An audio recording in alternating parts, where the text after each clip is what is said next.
9 नवंबर सन 2000 को उत्तराखंड पृथक राज्य बना था उत्तर प्रदेश से, और आज 20 साल उत्तराखंड में पूरे हो चुके हैं और 21वें वर्ष में उत्तराखंड प्रवेश कर चुका है।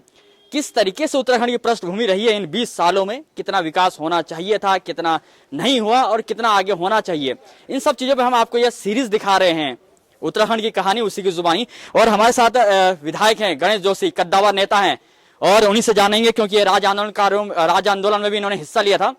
सर, आपसे जानना चाहेंगे, आपने राज्य आंदोलन में भी हिस्सा लिया है, इन 20 सालों में कितना बदलाव आप देखते हैं उत्तराखंड को लेकर? देखिए, सबसे पहले तो मैं आप सबको दीपावली के पावन पर्व पर हार्दिक शुभकामनाएं देता हूं, बधाई देता हूं, क्योंकि 9 तारीख को हमारा राज्य 21वें साल में प्रवेश कर गया है। और 21 साल का जो एक अर्थ होता है, जब नौजवान बिल्कुल व्यस्त हो जाता है 21 साल में, हमारा राज्य पूरा व्यस्त हो गया है। और पिछले 20 सालों के अंदर, चाहे हमारी सरकार रही हो, चाहे कांग्रेस की सरकार रही हो, कहेंगे काम नहीं हुआ तो ये तो नाइंसाफी होगी। प्रदेश ने बहुत तरक्की की है, लगातार विकास की ओर हम बढ़ रहे हैं। और आज तो ईश्वर की ऐसी कृपा है कि प्रधानमंत्री नरेंद्र मोदी जी का उत्तराखंड से एक विशेष लगाव है। अगर आप केदारनाथ जाएं, आज केदारनाथ की आपदा के बाद जो तस्वीर बिल्कुल खराब हो गई थी, आज बहुत थोड़े समय के लिए यात्रा शुरू हुई और जिस प्रकार से टूरिस्ट वहां पर आए, आज बद्रीनाथ के अंदर मास्टर प्लान लागू हो रहा है, आज कर्णप्रयाग तक रेल जा रही है, ऑल वेदर रोड बन रही है।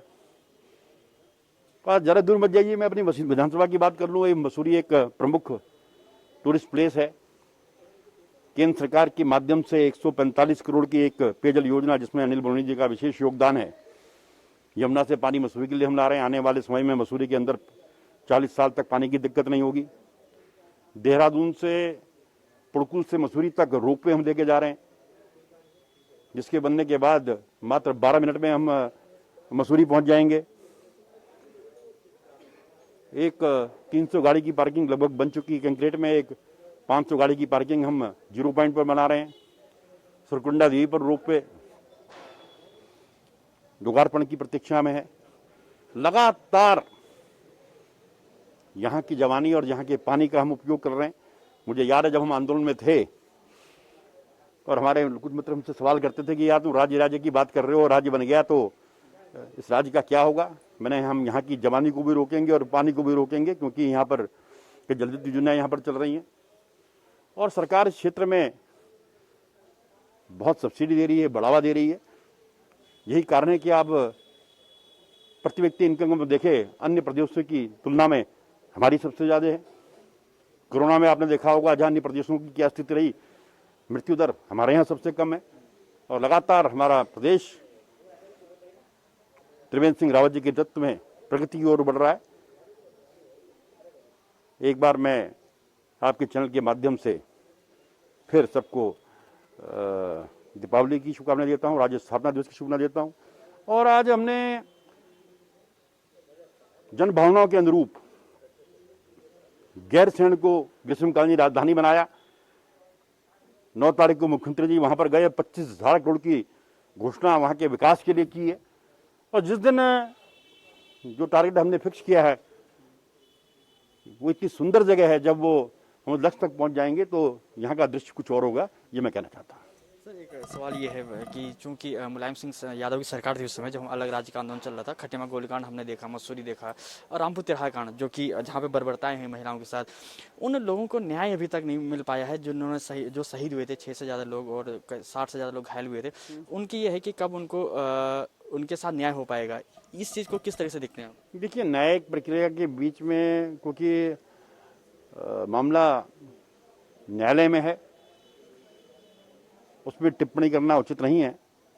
लेकिन बीच में जब संज्ञान में आया था कि सरकार द्वारा, क्योंकि 2 बार कांग्रेस की सरकार आई, 2 बार हमारी सरकार आ गई, तो आज अच्छे वकील हमारी सरकार ने नियुक्त किए हैं, वो पैरवी कर रहे हैं इस केस की।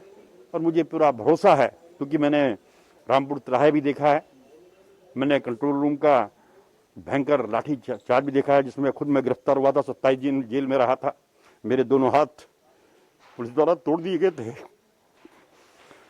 मैंने उस दर्द को भी महसूस किया है, लेकिन आज राज्य उत्तराखंड आंदोलनकारियों के सपने का राज्य बनने जा रहा है, ये कहने में मुझे थोड़ा सा भावुक भी हो रहे हैं। मैं ये चीज जानना चाहूँ, वो क्षण कैसा था, वो दौर कैसा था जब आप इस राज्य आंदोलन कार्य में हिस्सा लिए थे, और उस समय आप छात्र राजनीति में थे या आप सिर्फ ये आपके मन में इच्छा थी कि अगर अपना उत्तराखंड हम अलग राज्य बनाएंगे तो हमारा साथ हम इस तरीके से हमारा राज्य इस तरह से विकास कर सकते हैं? देखिए, उस समय यहाँ का चाहे व्यापारी हो, चाहे कर्मचारी हो, चाहे विद्यार्थी हो, चाहे यहाँ की मातृशक्ति हो, चाहे युवा शक्ति हो, हर व्यक्ति आंदोलित था, चाहे यहाँ के भूतपूर्व सैनिक हो, क्योंकि मैं एक भूतपूर्व सैनिक हूँ और मुझे जरा गुस्सा भी बहुत आता है। हम शहीद स्थल पर धरने पर बैठे हुए थे और मुझे बताया गया कि गन्ना सेंटर में वह महिलाओं पर लाठी चार्ज हो गया। मैं सीधा उठकर वहां पर आ गया, मेरी वहां जबरदस्त अधिकारियों से भिड़ंत हुई। वहां पर एक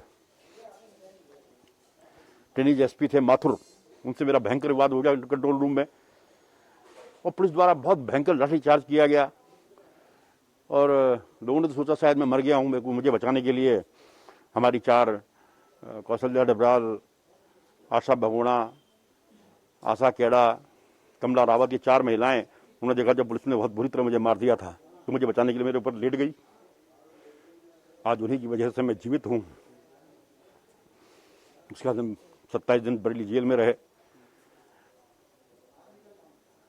माननीय न्यायालय के आदेश पर वहां से रिहा हुए और तत्कालीन प्रधानमंत्री अटल बिहारी वाजपेयी जी की कृपा से ये राज्य बना, क्योंकि 3 बार प्रधानमंत्री कई लोग यहाँ पर घोषणा जा चुके थे इससे पहले, लेकिन इसने राज्य नहीं बनाया और भारतीय जनता पार्टी ने ये राज्य बनाया। और आज मैं दावे के साथ कह सकता हूं, जहां ग्रीष्मकालीन राजधानी भारतीय जनता पार्टी ने इसको बनाया है, समय आने पर जन इंफ्रास्ट्रक्चर वहां पर बिल्कुल हो जाएगा। इसको पूर्णकाल की राजधानी भी भारतीय जनता पार्टी बनाएगी, ये पूरे भरोसे के साथ मैं कहना चाहता हूं। ये थे हमारे साथ मसूरी विधायक गणेश जोशी। राज्य आंदोलन में हिस्सा लिया था इन्होंने, और साफ तौर पर ये कहना है कि जो 20 सालों के हम उत्तराखंड के देखें तो विकास काफ़ी हुआ है, और जिन चीज़ों के ऊपर और होना चाहिए उसके ऊपर भी विकास लगातार होगा। चूंकि आपने देखा कि थोड़ा सा राज्य आंदोलन में हिस्सा लिया था, उस पूर्व सैनिक भी रह चुके हैं, भूतपूर्व, थोड़ा सा इमोशनल भी हो गए थे। और जाहिर सी बात है कि अगर आप शहीदों को, जिन शहीदों की शहादत के जरिए ये उत्तराखंड बना है, उसके बाद अगर इस तरह से जिन लोगों से आप बात करेंगे, इससे भावुक होना स्वाभाविक होता है। खैर, यही है कि उत्तराखंड का विकास की हम बात करें तो काफ़ी हुआ है, और जिन चीज़ों के ऊपर और होना है तो उनके ऊपर भी धीरे धीरे काम किया जा रहा है। मुख्यमंत्री त्रिवेंद्र सिंह रावत की सरकार है उत्तराखंड में, बीजेपी की सरकार है, उसके जरिए काम भी किया जा रहा है। और 20 साल का हम जश्न मना रहे हैं। 20 साल पूरे होने के बाद 21वें उत्तराखंड पहुंच चुका है। देहरादून से वीडियो जर्नलिस्ट सुशांत के साथ अमित रतोड़ी, समय साक्ष्य। सभी देशवासियों को, प्रदेशवासियों को, क्षेत्रवासियों को दीपावली, धनतेरस और भैया दूज की हार्दिक शुभकामनाएं। उम्मीद है कि आप सब लोग अपने घरों में सकुशल होंगे और दीपावली की तैयारियां खूब अच्छे से कर रहे होंगे।